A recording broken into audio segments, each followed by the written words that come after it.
Sorry, technical difficulties, folks. Welcome to Top Rope. Let's fucking keep this shit going. Where the fuck did it go? What did you do? Here we go, folks. Yeah.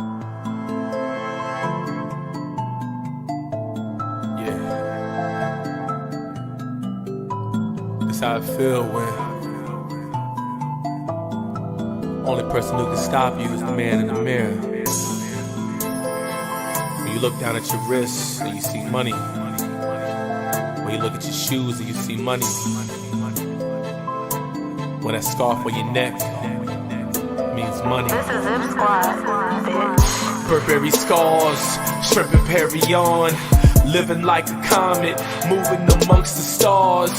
$100,000 sports cars, silk massage, menage a trois. Yes, I've been a boss.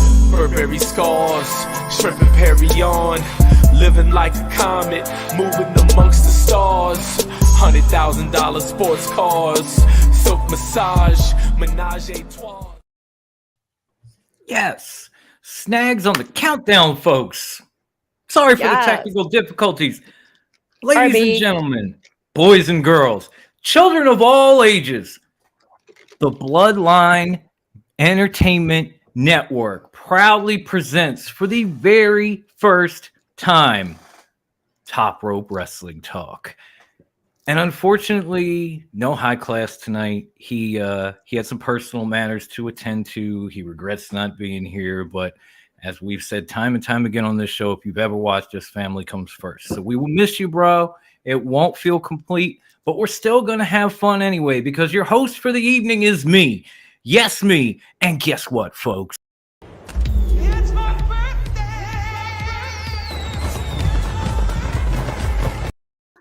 birthday! Yeah. It's my birthday, y'all.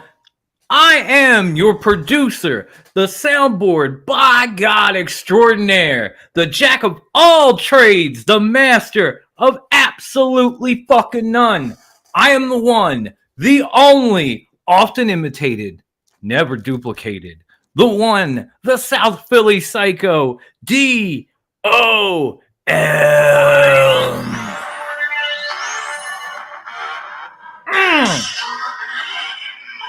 Feels good, bro. Get them ones up in the chat. I'm a little older. I might be wiser. But I'm damn proud to be a member of the Bloodline.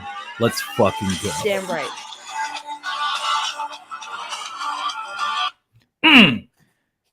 Yeah. And joining me, as practically always, because she's so damn loyal, is the first lady of Top Rope Wrestling Talk. She is the whole ass vibe. The ninth wonder of the podcasting world, because we don't treat her like a woman, but at least I myself try really damn hard not to treat her like a man.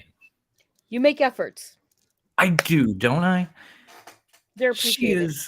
She is the one and only Latina heat herself. Grandma Wendy!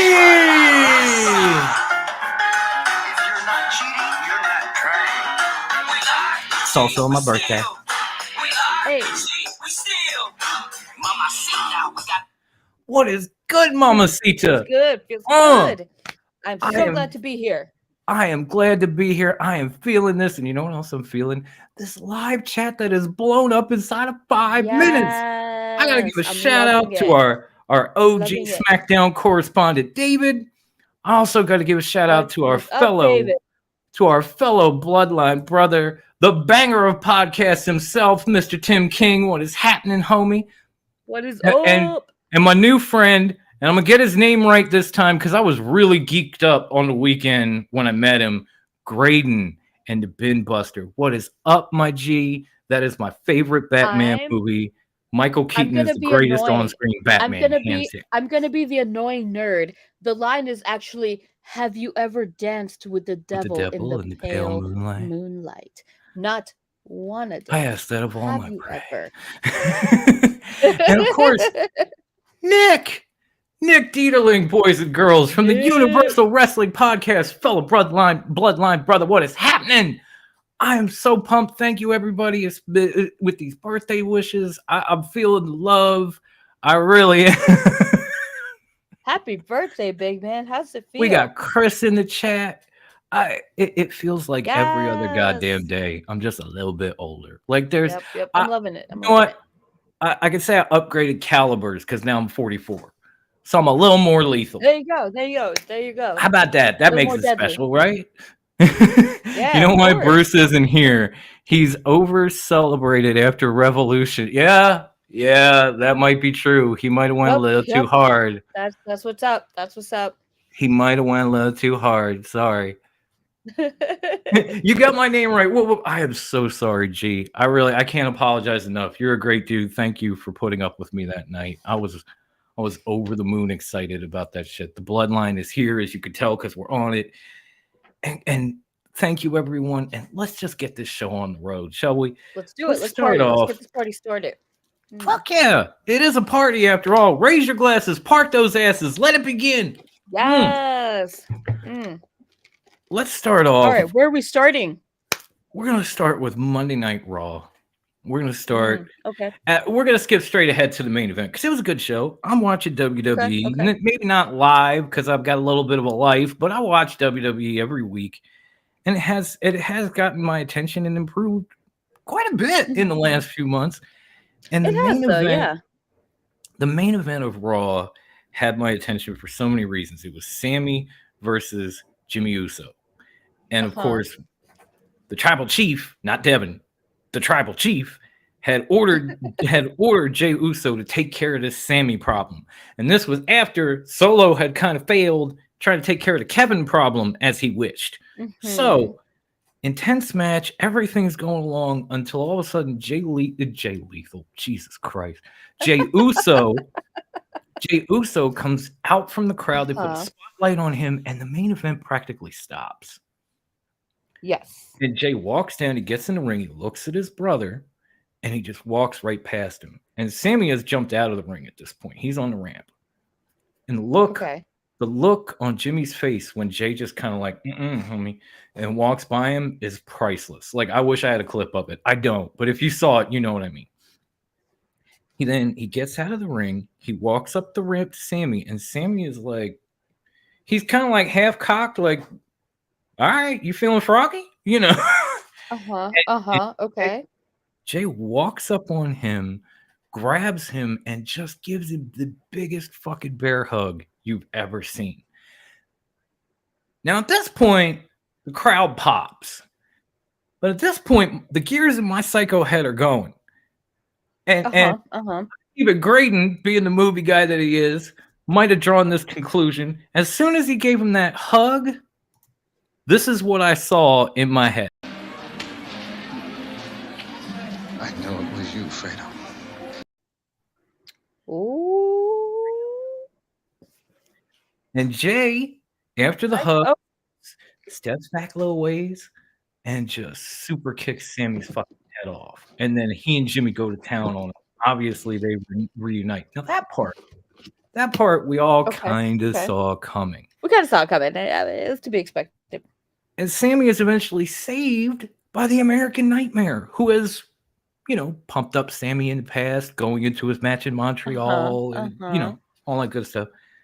And a lot of people have talked a lot of angles on the bloodline, on Cody, on Roman, this sort of thing.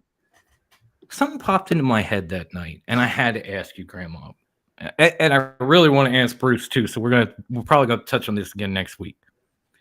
What if Sami Zayn is pulling a Kaiser Soze the entire time? What if this whole thing, him turning on Roman, him turning on the bloodline, is all a swerve? Because guess whose attention it's got now? Roman's opponent at WrestleMania. I hadn't considered that. Right? Okay, that would be the insane. Mind of a Sycho. Mind games. Right? It's the mind games, my man. Like, that would be fucking legit if he do. I mean, it wouldn't be legit, but it would at the same time. Like, I could forgive it because it's Sammy. You know what I mean? Like, well, yeah, that'd be wild. That was gonna be my next question. Would you even be mad at Sammy at that point? Because like we obviously worship the guy. I made him the number one on our too soon top 5 of 2023.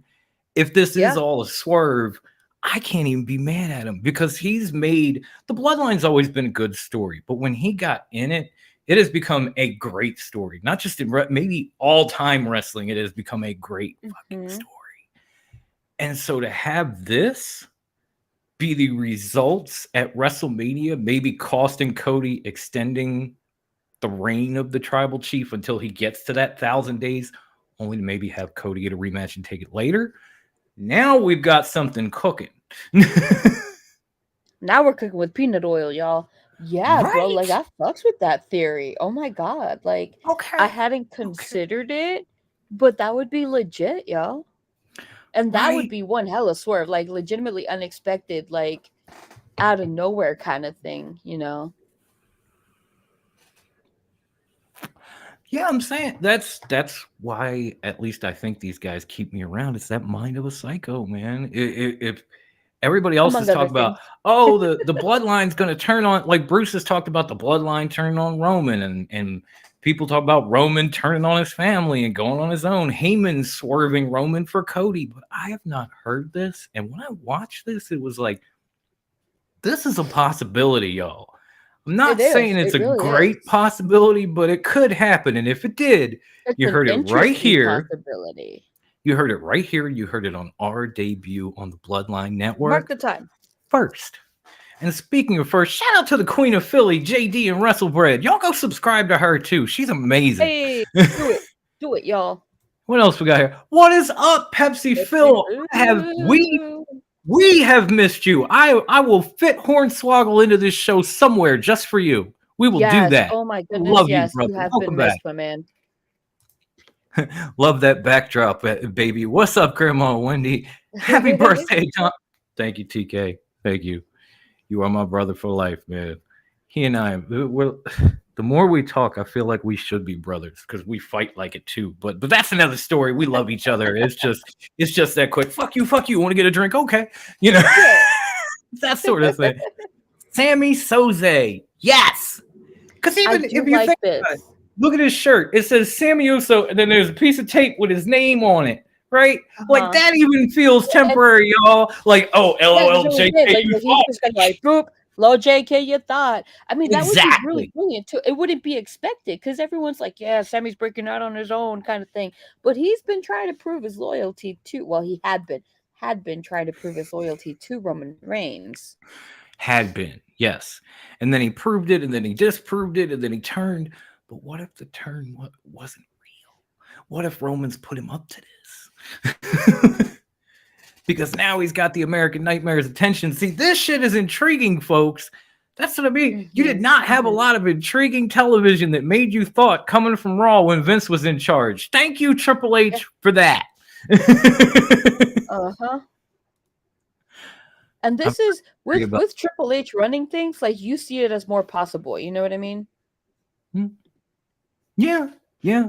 What was Chris saying? Oh, I've heard the theory about the bloodline turning on Roman. Yeah, we all have. But Heyman turning on Roman for Cody? Nah. Well, no. Yeah. I mean, if you think about it, Heyman's probably been running with Cody longer than he's been running with Roman.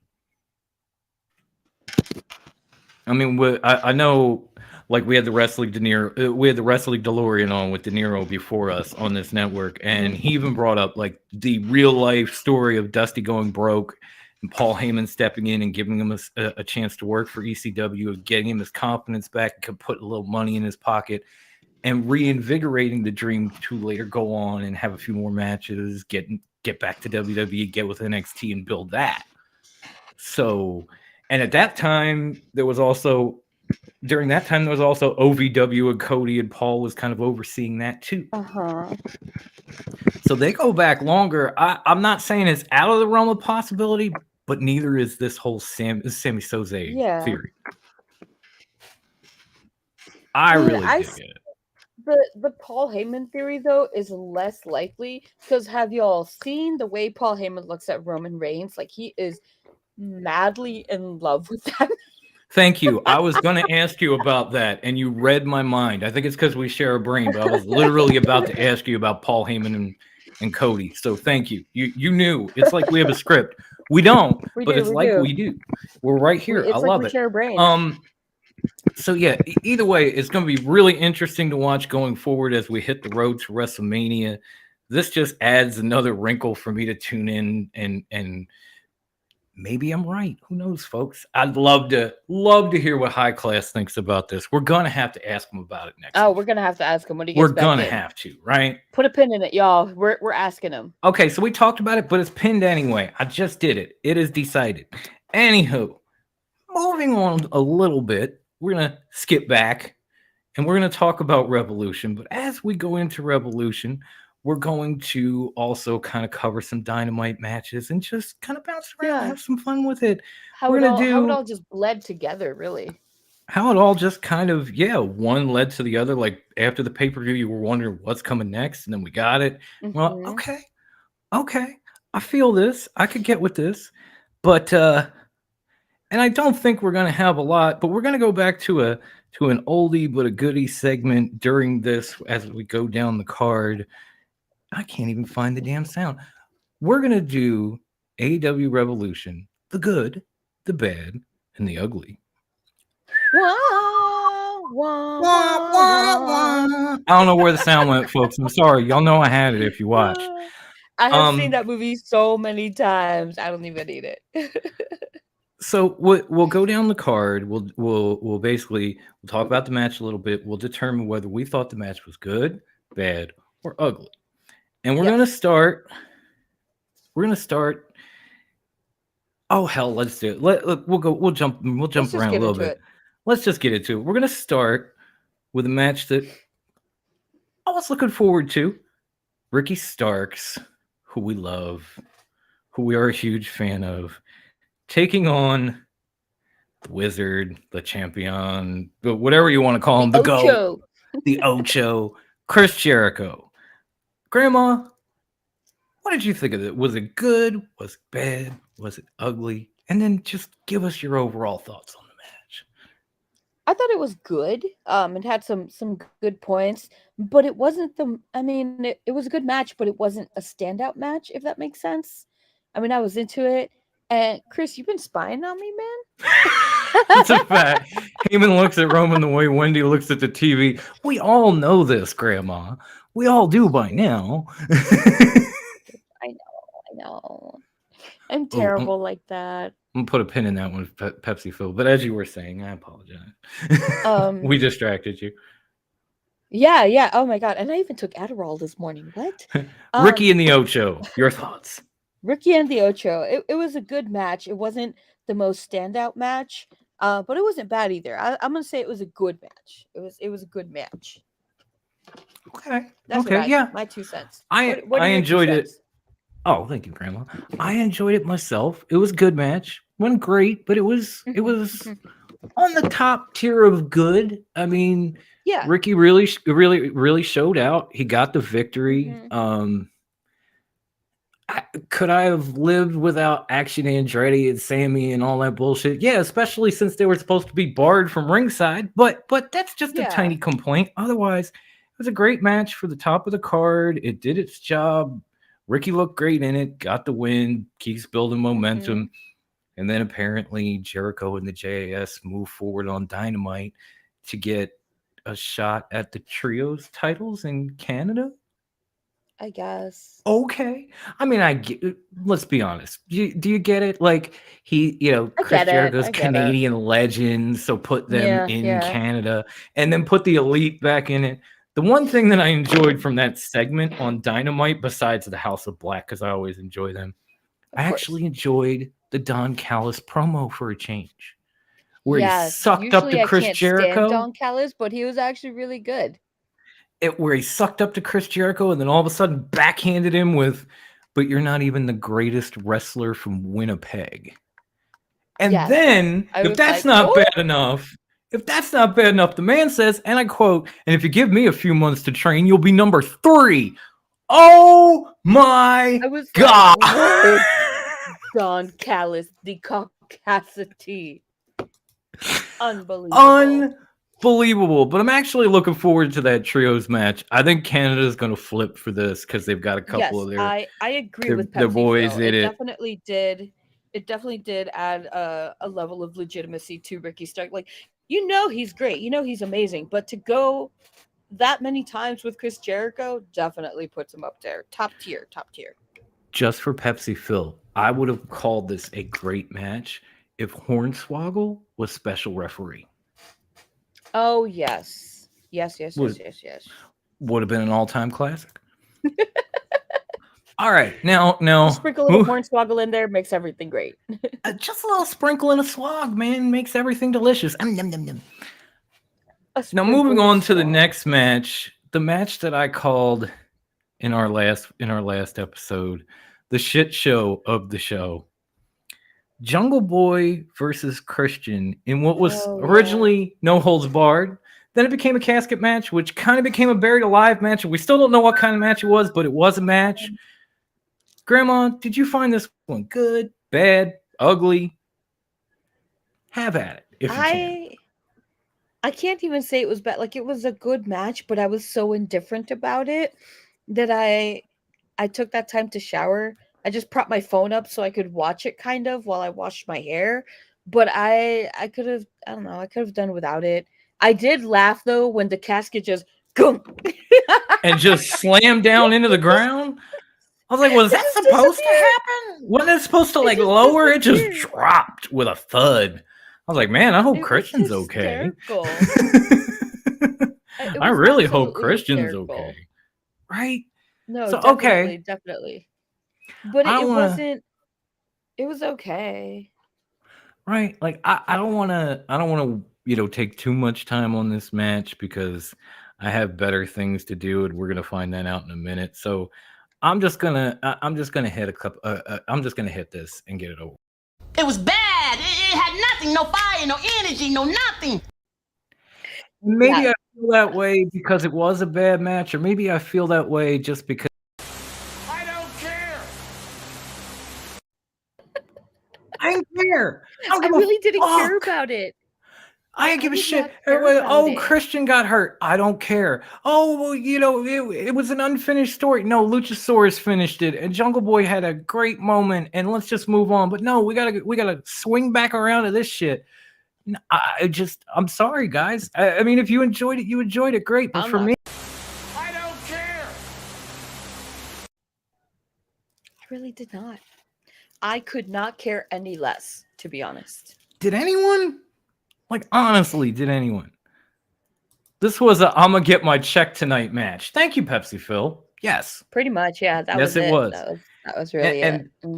And that's all the time that I'm gonna put on that match because I'd like to take the time for those of you watching us live to let you know that yes, the Bloodline Network is here, obviously, because we're on it. Yes, we've got new shows coming, obviously, because we told you about it. But I have a first-time teaser of the upcoming anime podcast hosted by the tribal chief of podcasting himself. And I'm going to play that for you right now. Now it's time to send you to the next dimension.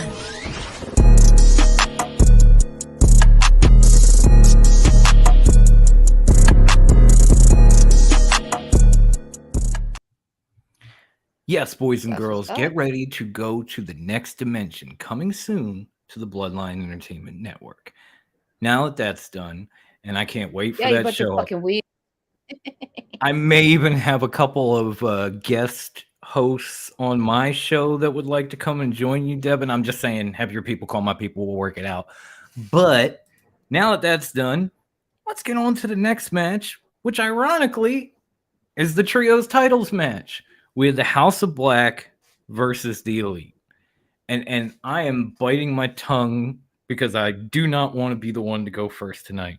Grandma, please give us your thoughts on this tremendous match. That match was ugly in a good way. Like, that shit got ridiculous. Fucking Brody in all his immensity and the way they dominated that ring, with their size, just their sheer size was insane. It was and that bump that Julia Hart took, oof, duh. I was like, girl, way to take one for the team, cause Right. fuck that. I'd have been like, nah, I ain't doing that shit. Y'all high if you think I'm doing that. So You remember good how for I got her. hurt the last time? No. Yeah, nah. Y'all must be table spot. high because I Oh, ain't doing that. right. But like I said, ugly in the most beautiful way. Right. I'm with you there. Beautifully As far as ugly. Julia Hart goes, things I ain't doing. That. I mean, God, that ugly Mhm. table spot with her head hitting the concrete floor, and then she comes back for this. Like, I yeah, I'm Hats thinking off to about her, it. man. I think we got to give her Fridge a hats round. off to her, because Hats off to you, Julia. definitely. That was amazing. The match itself. Yep. Oh, was it so good? And Justin, I'm Brutal. with you. The burial was good, and we all wanted this to end, and it better damn sure finally had.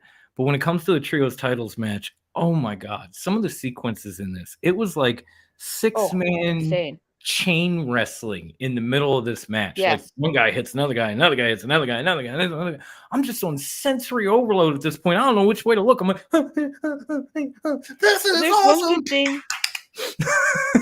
If there's one good thing AEW does in like team wrestling matches like that, it's the the sequences like that. Like they really do those extremely well. Absolute facts. Absolute facts. And like my queen, I love the House of Black as well. Again, rebuilt me and Yes. all. I'm going to bend the knee to the Queen of Philly, Your All the Grace. way. I love you. I love the House of Black. Let's see what Pepsi Phil said about this match. House of Black versus the Elite made me feel like the last time I was touched by a woman. As an aside, it's Been a hot man, minute. Pepsi Phil, this is a little bit of oversharing, homie. And you know this is me, so I don't say that It's very okay, often. buddy. It's okay. I don't say that very often, Well, but yeah. Seen a lot of people saying that there should have been a story behind the trios match. To hell with that. Just no. this Oh my once. god. I love how the House of Black imposed their will and just fucking laid it out and just took it. And they were like, that right there, that's ours. Thank you for keeping them warm. And Right now here. these shall be cold like our hearts. It Right was here. beautiful how they did it. Okay, stop. Fuck You're what you hurting my heard. brain. You're ripping it right out. Stop. No, absolutely Yay. agree with all of that. All of that. Like I even agree with Justin. We're finally starting to see the start of some good for House of Black. They looked dominant going into this match, stole the trios titles from them, the whole nine, and then they came out, got in this war, and took the Elite down. And hopefully they will retain at Dynamite. Although, they got 6 challengers so now. pissed. But that's the thing. If they lay out all 6 challengers, if they get through all these guys, 2 of them in their home country, it's just going to make them even stronger. And that's what I'm looking for God, on Wednesday. solid. So don't let And me down, TK, and not Tim King. This is what we've been waiting for from the House of Black and for the House of Black, and we're finally getting it.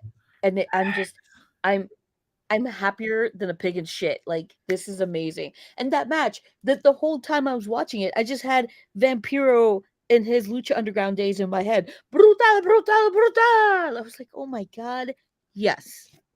It was amazing. And thank you, Brother De Niro. I'm glad you came. Jesus Christ, I've missed you.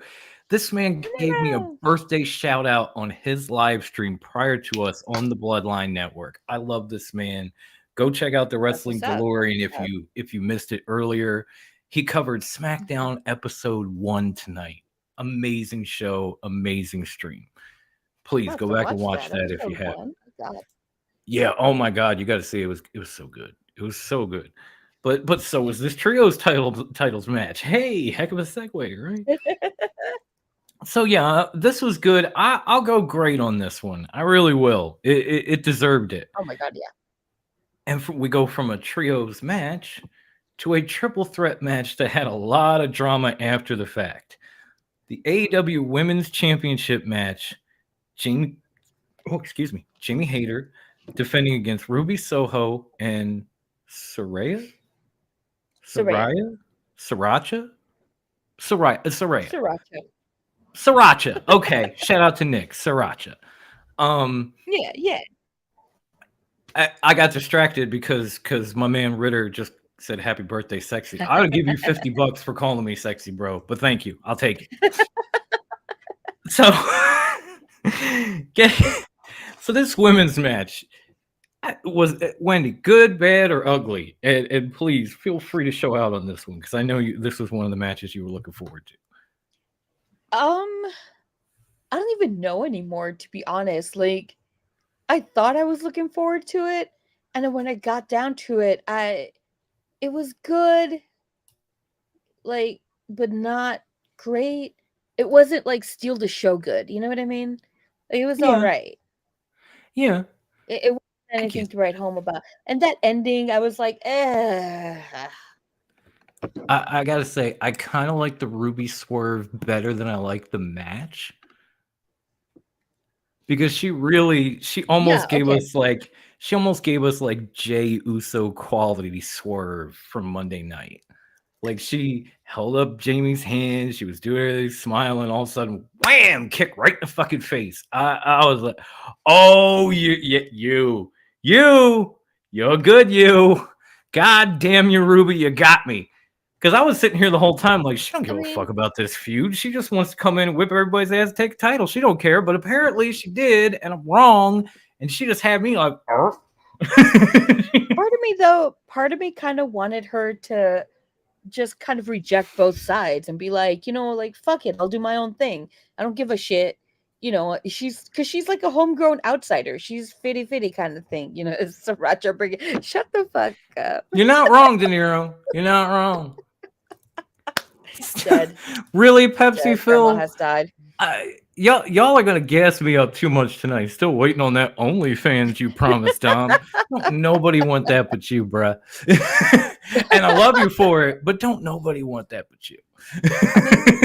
Someone will throw money at it. Yeah, we gotta monetize things. I mean, I guess I have to if y'all want to see my hernia scars that bad, but okay. Good match with some much needed storytelling at the end. You know what, Justin? Yeah. I mean, the match was good. Okay, yeah. The swerve was great, but the match was good. Yeah. I enjoyed it. I enjoyed the fact that Jamie retained because I'm a true hater. Like I'm still over here sipping that haterade. I'm so glad that she definitely 1,000% all about my haterade. Hey, Yvonne. Yes, please raise that haterade. Ivan. Raise that haterade. Shout out to the president.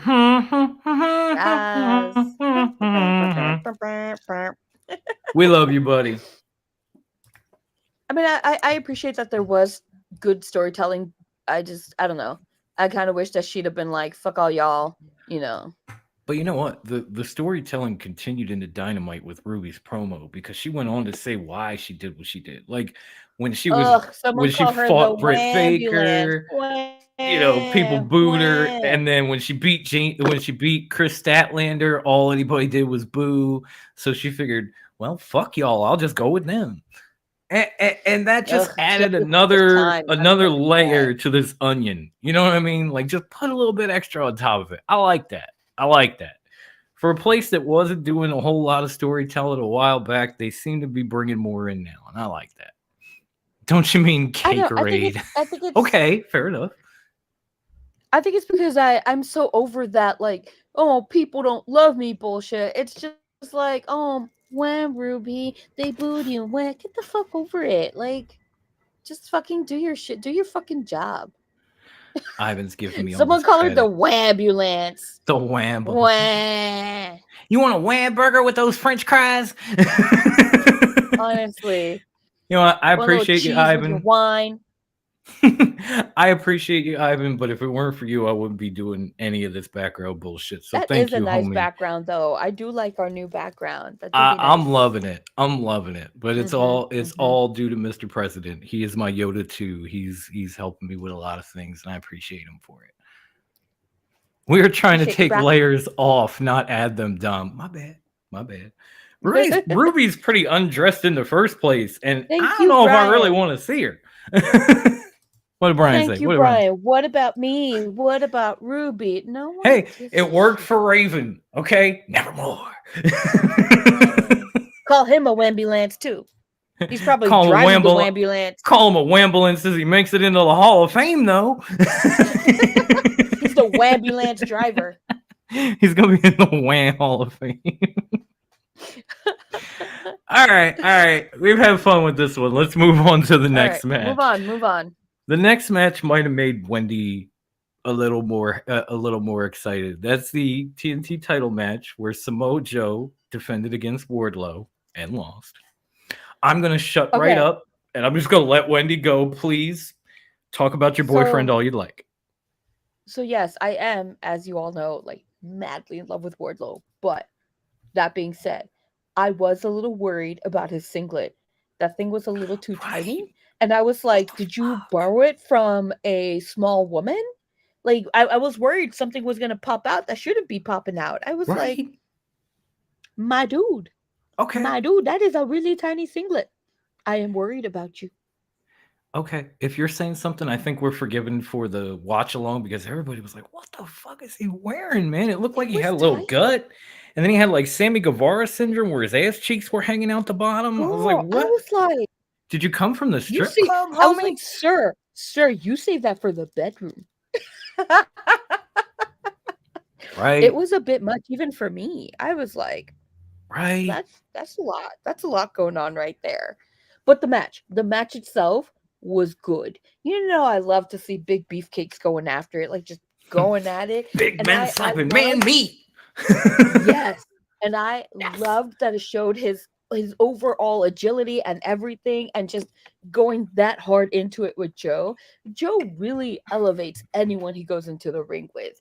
And he does it in a way that it doesn't look like he's carrying the match. It doesn't look like he's hoarding any spotlight or anything. Like, it is a shared spotlight. We are doing this and we are getting through this together in the most beautiful way possible. And he was amazing. Fucking Samoa Joe, man. Love that guy.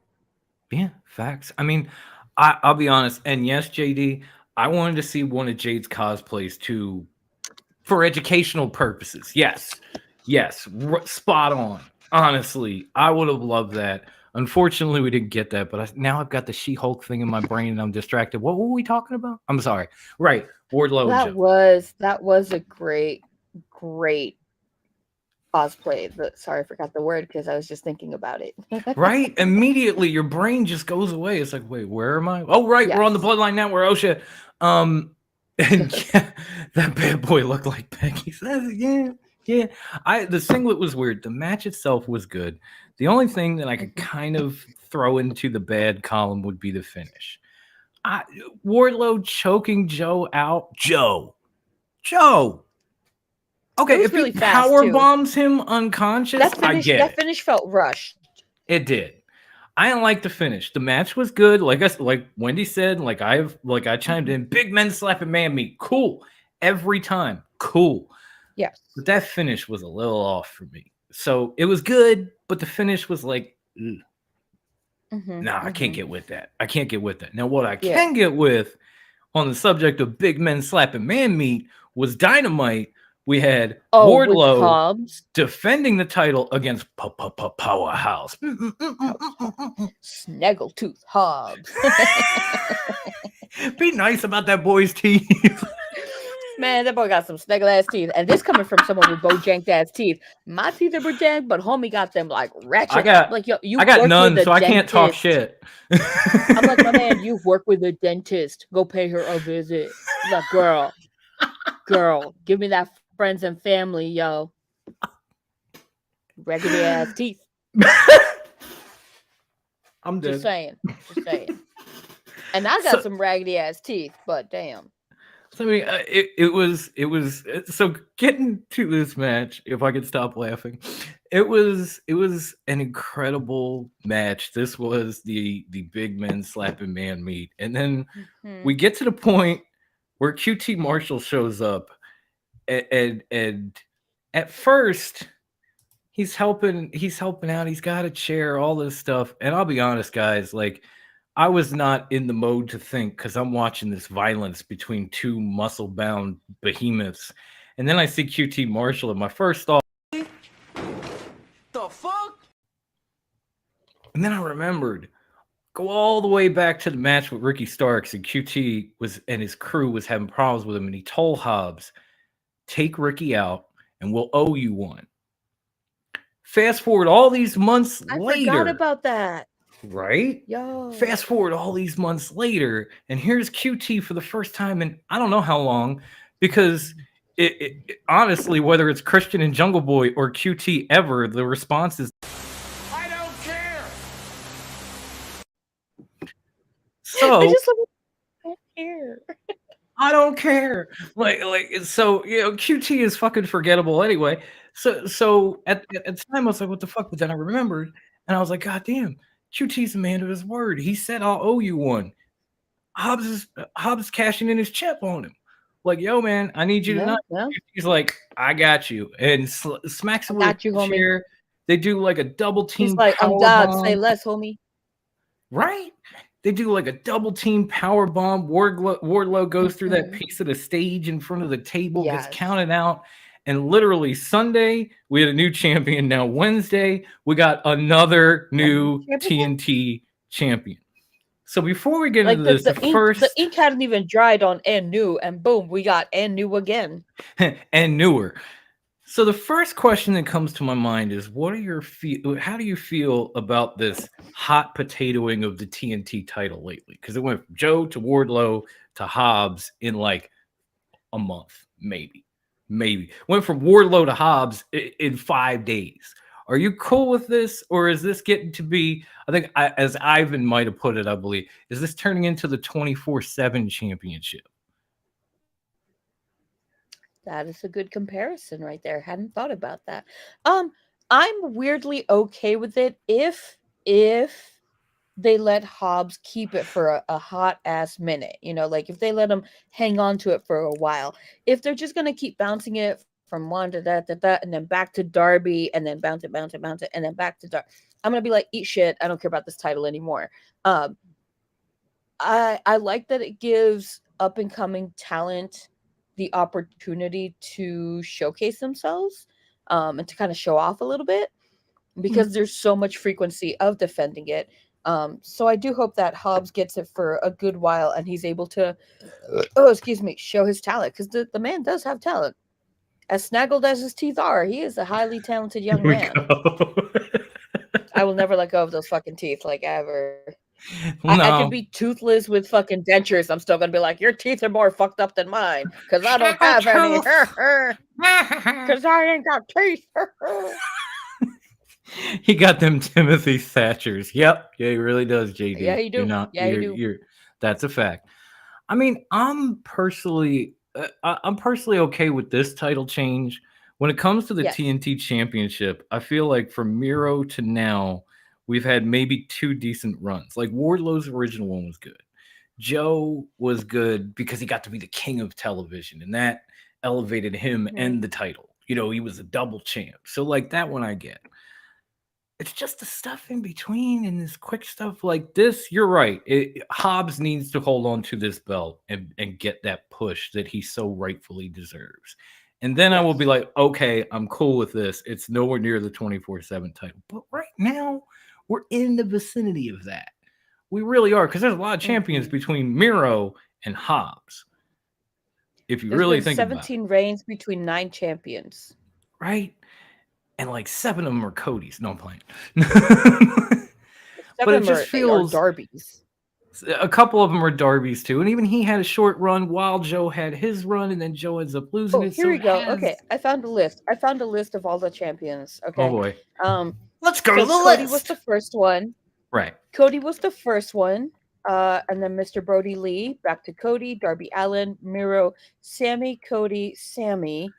Let's see. Okay. And then Sammy, Scorpio Sky, Sammy, Scorpio Sky, Wardlow, Samoa Joe, Darby Allin, Samoa Joe, Wardlow, Powerhouse Hobbs.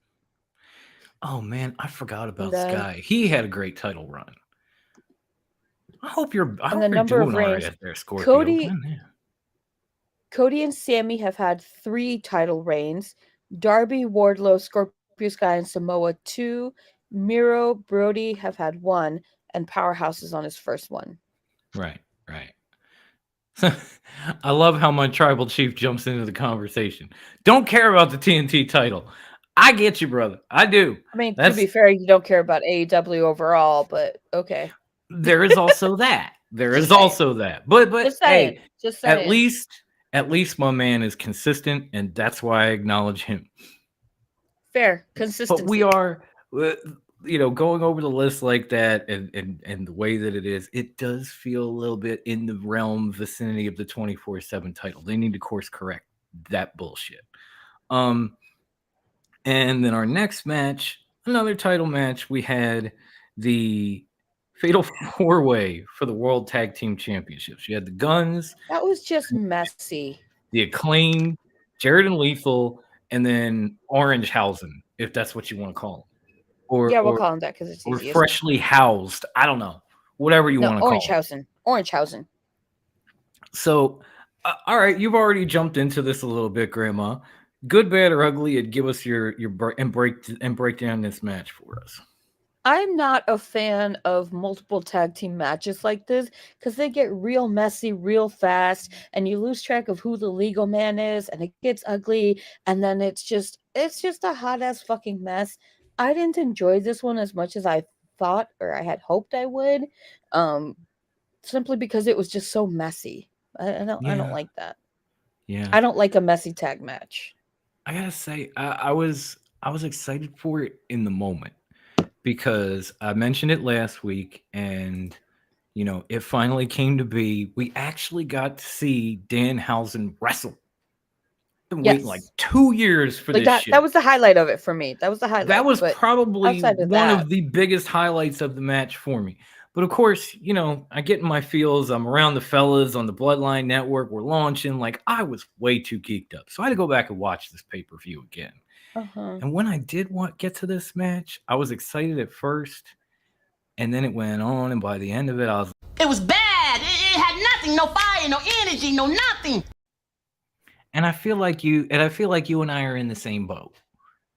I feel like it had much energy, like it, and this is coming from someone who can be real extra. It had a little too much because it was so messy, so sloppy, so all over the place, and it was hard to follow. I had trouble following the match, is what it was for me. Right, De Niro? I'm always happy to see the King of the Mountain. It's my world. That song slaps. I love that. Fuck all that slap nut shit. Fuck all that out with my baby tonight bullshit. My world. That is my jam. If Jeff Jarrett did it himself, I would have added it to the music club. Cheap pop. The music league. League. I apologize, Grandma. But yeah, I could be a little too extra myself, and I do apologize if I was during the watch along. I was just geeked up like a sumbitch. But yeah. Even for me, I was like, this is a bit much. Like, it's a little sloppy. Like, shout out to Danhausen. I think you kind of stole that match and you made it good, and I'll give you a round for that one. That's for sure. I'll raise my glass. But otherwise, no. Oh, hey, bro. All the way from the future, the broadcast has decided to grace us with his presence live from Australia. What is happening, my dude? What is up, broadcast? I don't want to raise an empty one. So here you go, homie. Cheers.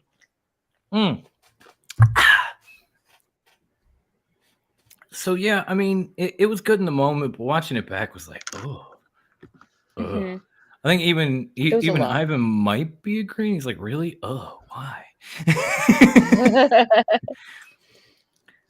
But then we skip to Dynamite and we see that, obviously the Acclaimed and the Guns are still going to be... Oh, wait. No, we missed a part. We did? We missed an essential thing at the end of the match. What did we miss? Go for it. What did we miss? FTR. Of course. Came out, remember? Of course, FTR came out. How can you forget the greatest tag team title in the world? I was about to bring them up from Dynamite. FTR. They came out number at one, my heart, number one on the PWI. Or actually, not number one on the PWI. Never mind. That was the Usos. But number one in my heart. When they came out, the husband was asleep. I was watching it in the room, and the husband's asleep. I'm brushing the cat, and I got so excited. I started smacking my poor cat with the brush, and I was like, because I couldn't scream. And he's looking at me like, bitch, you need to chill. And I'm like, but it's 7-star FT. Lost it. I lost my mind. I was so hyped. So freaking excited. Yeah, I did too. The match was so bad I almost forgot about him. But I was going to bring him up on Dynamite because they came back out. And they that was cut like a the great best part of the promo. match. You know, they've obviously got business to attend to. Yes. You know, it's great to see them.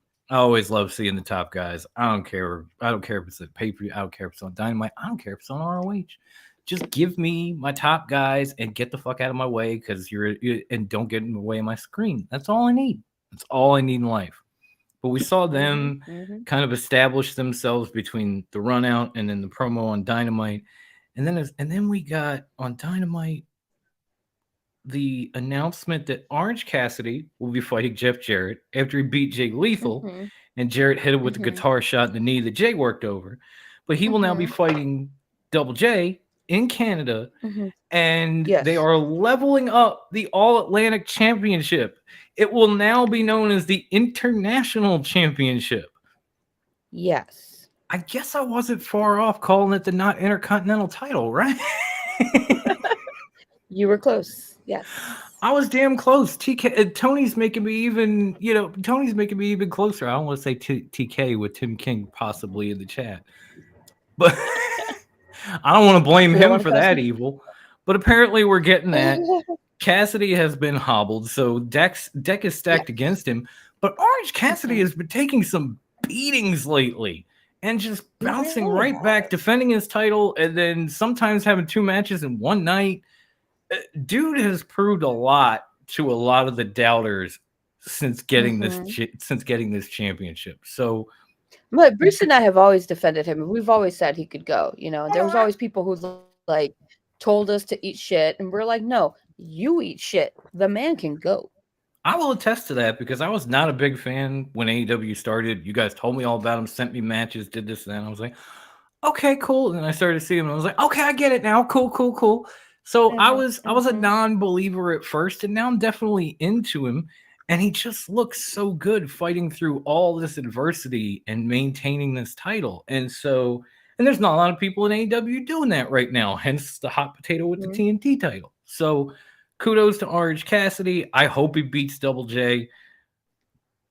And that's not coming from a place of hate. It's just, what the fuck does Double J need with a title, right? Not a fucking thing. The fuck does Double J need with a title in 2023? He needs a title about as much as I need an asshole on my elbow. Like, I don't need that. Right? He needs a title like I need to talk more. Get out. That's all it needs to be said right there, folks. We're going to move right the fuck on because we're going to get to this Iron Man main event between the American Dragon Brian. Holy shit, thank you. How is this not even? And I'm even wearing a shirt that says Texas on it. I should have remembered.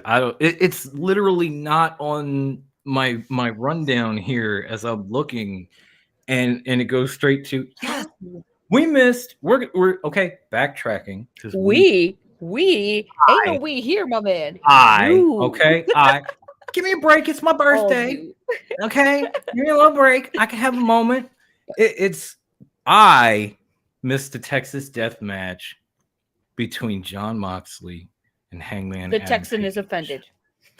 I didn't mean to offend the Texan. I apologize. And to make up for it, Grandma, the queen of bloodlust, please give us every single thought you had on this brutal ass match.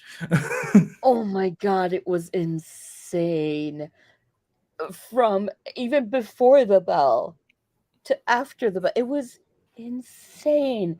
The amount of blood. I did find it silly when Hangman tried to wrap the barbed wire around himself and do the death drop.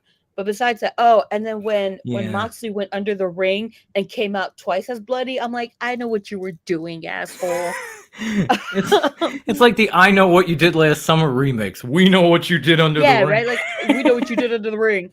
But overall, I think I said it in our chat. This whole ass match felt like one giant homage to all the hardcore wrestlers that came before, to Brody, to Abdullah, Foley, Funk, everybody, every hardcore wrestler that came before. I mean, come on, there was chains, barbed wires, there was chairs, Forks. boards, tables, forks. He brought out the fork. Forks. I'm like, my man, your time in Puerto Rico is showing. Horrid. Right? Abdullah the Butcher out there is somewhere having like PTSD flashbacks with the fork, like, oh my god, you know, like as he's You're trying to not eat wrong. barbecue. It was incredible for someone who absolutely loves matches like this. I was amazed and in awe and in love with it. Every moment hurt me.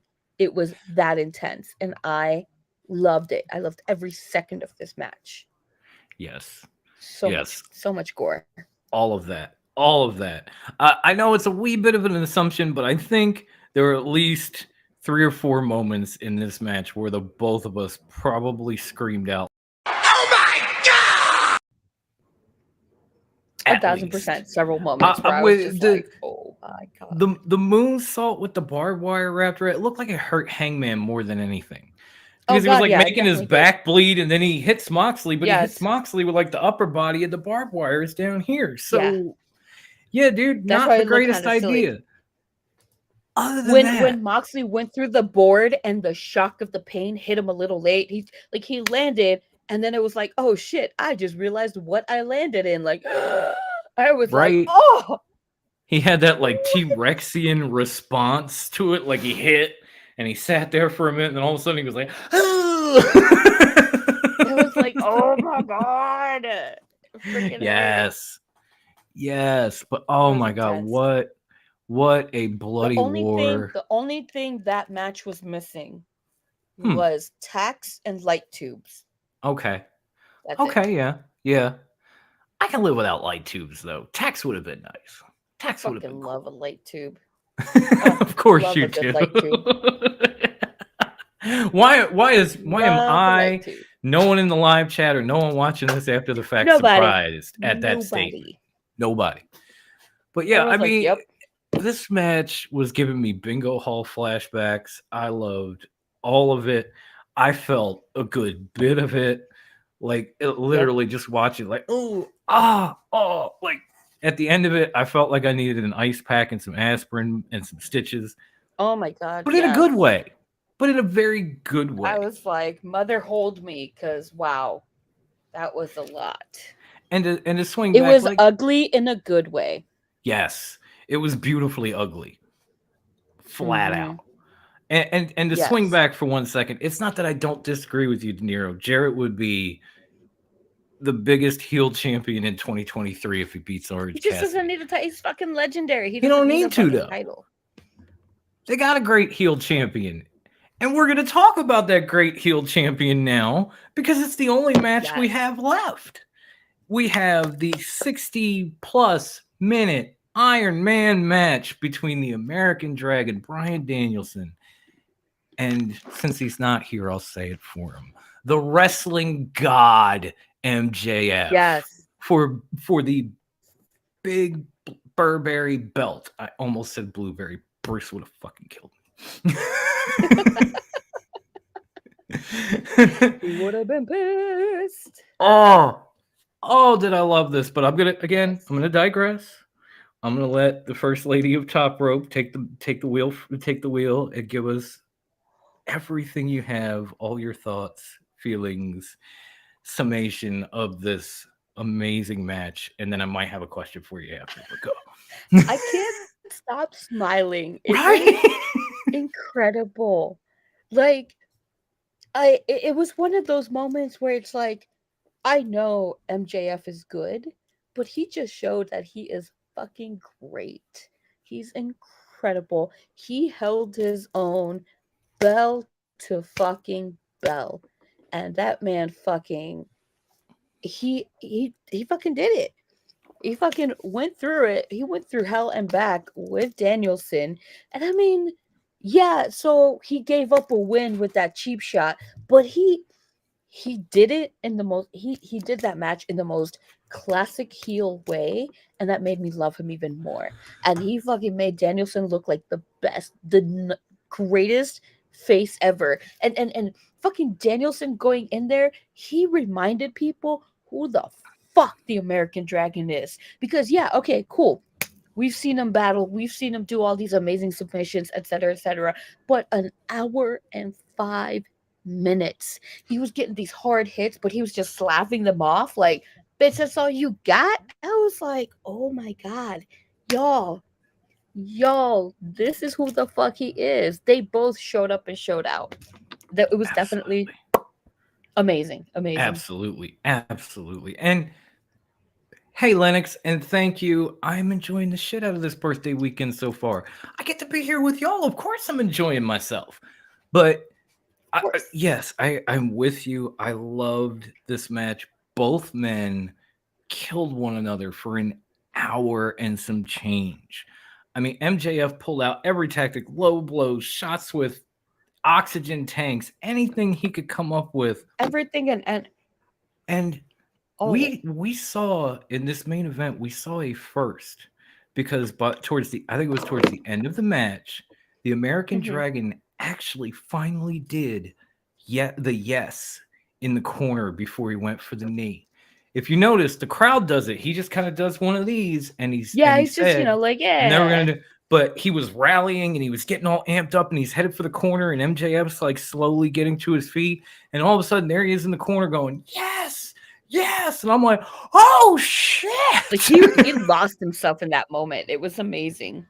It was beautiful, and as opposed to Wardlow and Joe, I actually enjoyed the fact that MJF ended up getting the win with the Dragon's own move, because MJF is a technical wrestler who does go for submission holds. So therefore, not only is it believable, it's fucking brilliant. It makes this man look like, yeah, I take shortcuts, but I can beat you at your own fucking game. And as I said a few weeks back when they announced this match, months back when they announced this match, if MJF goes 60 minutes with this man and wins, it's going to legitimize that title reign. He went 60 plus. He beat him with a lapel lock.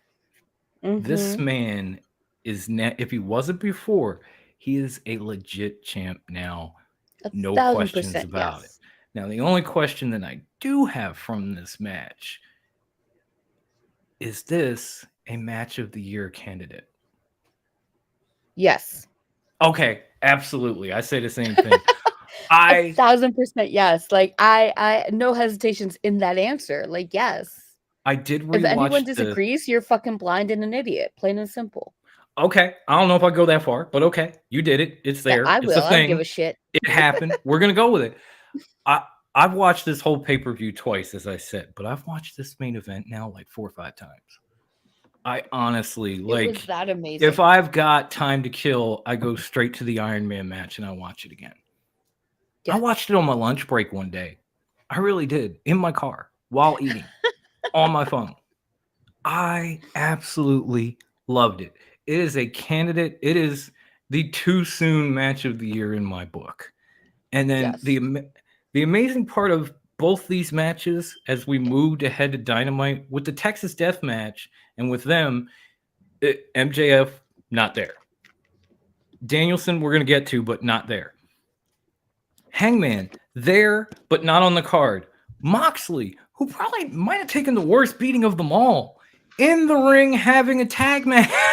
That's why you got to respect the shit out of Jon Moxley. Oh, he gives 0 fucks. Negative, maybe. I don't know. Jury's out, but he gives 0 fucks. He ran out. He ain't got none. I don't think he ever had any to give. After listening to his audiobook, he never had any to give. Right? Even I'm starting to listen to that, and I kind of agree. But like, yeah, who cares? I lost 4 pints of blood on Sunday. Whatever. Put me in a match. I don't give a shit. And amazingly enough, like obviously they had the tag match with the Dark Order, and then things kind of went awry at the end, and Mox just keeps choking out poor Alex Reynolds. Is it safe to say that the Combat Club has gone full heel at this point? It looks like it, but I love it. I'm not knocking it. I'm just asking. I think it's great. I always enjoy how brutal they are, but as heels, it definitely brings out a whole other level of brutality. Because as a heel, you don't have to play by the rules. You really fucking don't. That's what I love about being a heel. And you know what? I think a lot of it stems from, and if Bruce was here, he'd probably say the same thing. A lot of it stems from MJF's impact. He took out Regal. He beat Moxley for the belt. He separated Danielson from the rest of the Combat Club. And from there, they have just kind of morphed into a heel faction. And yeah, come undone a little bit. I mean, Claudio Wheeler still got titles in ROH, but you know, they are definitely a lot more focused, a lot more brutal, and a lot more heel than they've ever been. And I'm loving it. Absolutely fucking loving it. Now, of course, MJF is going to gloat and say, you know, monkey's off my back. I'm not painted in the corner. You know, I can do me now. But the shocking thing on Dynamite was between these two after the main event was that promo from the Dragon. Oh yeah, yeah. Where he literally says MJF was right. It's like, wait, what? Yeah. And how he couldn't feel his arm and he couldn't feel his legs, and then he just says, "I'm going home," and he walks away. Yep. Now it was great television. It was compelling. It had me in my. It really was. I was like, oh damn. I was like, Dragon, don't go. So the question. Oh, shit. So I guess the question becomes: is this the last time we see the Dragon? That is a good question. I know. Don't know. I'm not just hosting because it's my birthday. I'm kind of good at this. That is a song. I mean, it's a bit of a scary thought. That being said, if it is, he went out strong though, because to go out on an Iron Man match, that takes some some huevos, you know. Yeah. If he's just taking a bit of a break and then he just returns unexpectedly, I mean, we'll be happy. Shoot. Snap. It's either way. You know what else I forgot? I loved when MJF did like the HBK tribute in the middle of that Iron Man match. Yeah. Where he super kicks the Dragon and the Dragon rolls out of the ring and he does the whole pose. And then he does a thing. And everything. I literally giggled hard. I was like, oh my God. I love that moment. I'm sorry. Childhood. Again, psychotic brain that just popped back in there. Hysterical. But as far as the Dragon goes, I mean, first of all, you're absolutely right. If this is the last we've seen of him, you went out with about 19 bangs. It wasn't even honestly. Like you went out like a goddamn G, and we appreciate everything you've ever done for us. And if that means you're gonna go home and you're gonna play with your kids and you're gonna be a dad and you're gonna stop getting dropped on your head, which makes me wince every time. Good for you, man. Again, round of applause. We love you. Oh yeah. I loved it. It's a match of the year candidate. Even my man Brian is saying that the death match was wrestling snuff, but the Iron Man match was perfect. And it was. That's why I'm saying match of the year candidate. I do feel like we're going to see the Dragon again, but it's going to take a while. I think, I hope at least I'm right on this one. I feel like we're going to see him again. I want to see him again. I don't want him to be in another Iron Man match. I really don't. Like you don't need to give us that much anymore, man. Just come, show up, have a match here and there, do your thing, kick somebody's head in. You don't need to give us all that. You've given us enough, man. He can drop down to part-time status. He earned himself that part-time status. Like my man ain't got to show up and show out like that no more. Like, no. I mean, we know you're amazing, and you really threw it out there. Like you left a piece of your soul in that ring. You ain't got to do that anymore, Brian. You can rest easy now, brother. No, like I know the poem says, "Do not go gentle into that good night. Rage against the dying of the light." My man raged hard. He doesn't have to rage anymore. Like he can just. This is This is kind of how I feel about Edge, where it's like, if you want to do something every now and then, cool, but don't go too far because you've already given us enough and you've gotten that borrowed time that you didn't think you were going to get in the ring in the first place. So if you've done it all, cool, be done. Like, thank you for giving us that extra time that none of us thought we were ever going to get. There was a point we thought we'd never see Brian or we'd never see Edge again. We got years of both of them, and I'm grateful for that. So if you want to be done, please go home. Work behind the scenes, train, do something, but you ain't got to do this, man. You gave me everything you could possibly give, and I love you for it. And I think on that note, we pretty much wrap this show up. It's been great. I've had a ton of fun. I got to celebrate my birthday with some amazing people. I got to debut on the Bloodline Network. And I know, like, the party may be over right here. But that doesn't mean that the party is over, period, on the Bloodline Network. Because, technical difficulties. Of course. Thank you very much. That's awesome. Because coming up after us, in about an hour, okay, boys and girls, in about an hour, we are going to have two of the greatest podcasters, not just in Chi-Town, but in podcasting right now. Some of my favorite people, my shield brothers of podcasting, the tribal chief and the messiah themselves, Devin and Hafiz, will be back and better than freaking ever and ready to talk AEW regardless of what that photo says. So everybody, go enjoy Rampage, go have a little fun, have a little snack, whatever. Come back to the Bloodline Network at 10:45. Tune into Clark Street. Enjoy yourself. They will always get the Sycho seal of approval. Yes. Boop. And that's Grandma loves her baby. Oh, and Deb is saying much love and respect. You know I got you, bro. Always. We love you, always. You're the man that named me the lunatic fringe of podcasting and 1/3 of the Shield. And for that, I will go to war with you. Now, worse. As far as, and I haven't done this in a while, but as far as social medias are going to go, and there are some new ones, so bear with me, people. Remember, it's my birthday. That's all I'm saying. You can personally find us on Facebook. Search for Top Rope Wrestling Talk. Invite yourself to our group. We have the Music League. We have pick forums. We have live discussion threads. We kick it with you about and talk wrestling all week long. If you ask us a question, you want us to use it on the show, we do it. Like 100% of the time. I am about the people. Yes. So please search for us there. Find us. Invite yourself. It's a great group, great members. A couple of our admins have been in the chat tonight. You can also find us on Twitter at TopRopeWT. That one's pretty simple because since Bruce isn't here, I can say it. I made it. So of course it's simple. At TopRopeWT. We have a ton of followers. You can find the League of Extraordinary Podcast, the Bloodline Network, and everybody else. If you haven't yet, start at Top Rope WT. And then, of course, you can find us on Instagram at the 3-time award winner for worst Instagram handle. I'm so proud of this handle.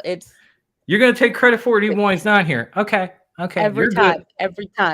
That's my baby right there. I'm going to put it like this, Grandma. You're a good dude.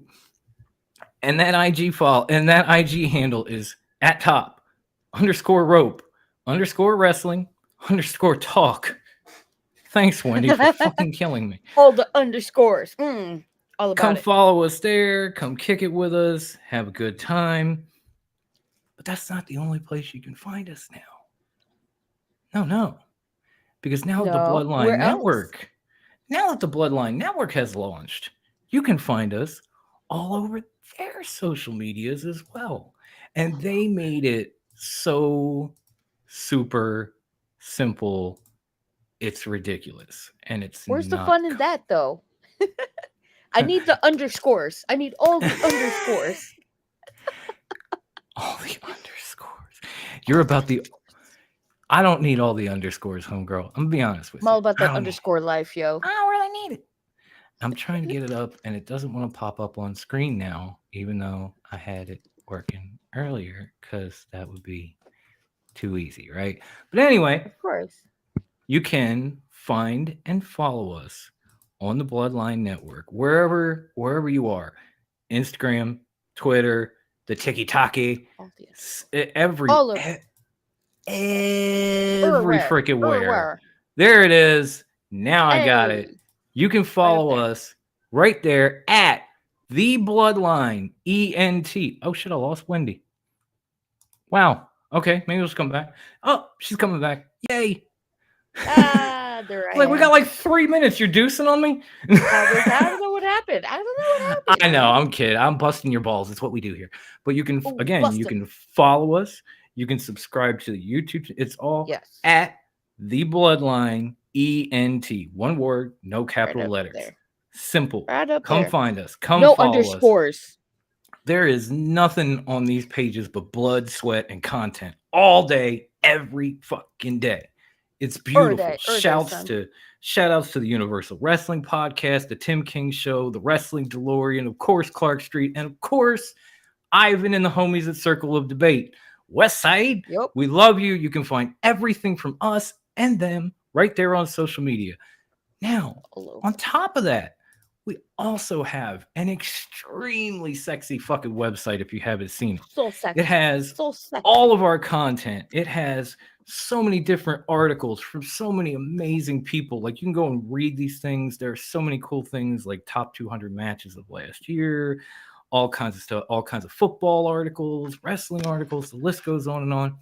You can also catch an About Us section where you get at least the 6 that form the bloodline, and we're adding to that like me and Devin, and catch a little bit more, learn a little bit more about the crew. And you can do all that at thebloodlinenetwork.com. And now you can find all our audio podcast platforms, or all our audio podcasts, not only wherever you get your podcasts, but at Spreaker, at Spreaker.com /show/the bloodline /damn it, here we go again. Bloodline /entertainment /network. Damn it, they Brucey'd me. I said no underscores, they did slashes. But let me try that one more time. We did dashes instead. Because I stumbled all over that, y'all. Find us at www.spreaker.com /show /the bloodline entertainment network. There you go. That's one-stop shopping. You can see all our platforms from there. You can download our episodes. You can listen. You can do whatever you want. So finally, my job is done. My birthday continues. I'm hoping everybody had a good time, and I'm sure we will wrap this up in just a few moments. But before we do, of course, Wendy! Let the people know where they can find our back catalog. You can find our back catalog on... Where's my cheat sheet? I'm looking. Get me my cheat sheet, shit. There you go. Anchor.fm /TRWT. From there, you can listen to all of our old stuff wherever you listen to your podcast and wherever you're listening to this new podcast. If you want to see our beautiful faces, you can catch us on the YouTubes on TRWT (a Foxton Joan. Joan's a Philly thing if you don't know, but if you know, you know. That's where you can see all of our back catalog on the YouTubes. Where could they find our merch? Remind me again. I always forget. With all that other stuff, it fell out of my head too. And thank you, broadcast. We appreciate you, Dom, dropping all that knowledge for once. I mean, it is me. That's why you need underscores, dashes mess you up. I don't need either one of them, JD. I just need like words. Underscores. You feel me? Like words, letters, simple underscores. Stuff. But as far as merch is concerned, and I'm sure that might move too, but for now, go to trwtmerch.threadless.com. You will see our logos pop up. When you click on those logos, you will see a vast assortment of items you can get those logos on. Anything from coffee mugs, tumblers, hoodies, onesies, t-shirts, cell phone cases, beach towels, leggings, slip-on shoes, bath mats, pillows, shower curtains, full blankets. The list goes on and on and on. But to find it all and to get yours today, go to trwtmerch.threadless.com right about now. Yes. So all the plugs are out of the way. The night is pretty much over, but the night can't end until Wendy. Stay fresh, cheese bags. Yes. Enjoy wrestling. If it's not your cup of tea, let somebody else drink it. We will catch you next week. Stay safe out there, folks. For Brucey, deuces, bitches. Deuces, bitches. Bye. Bye.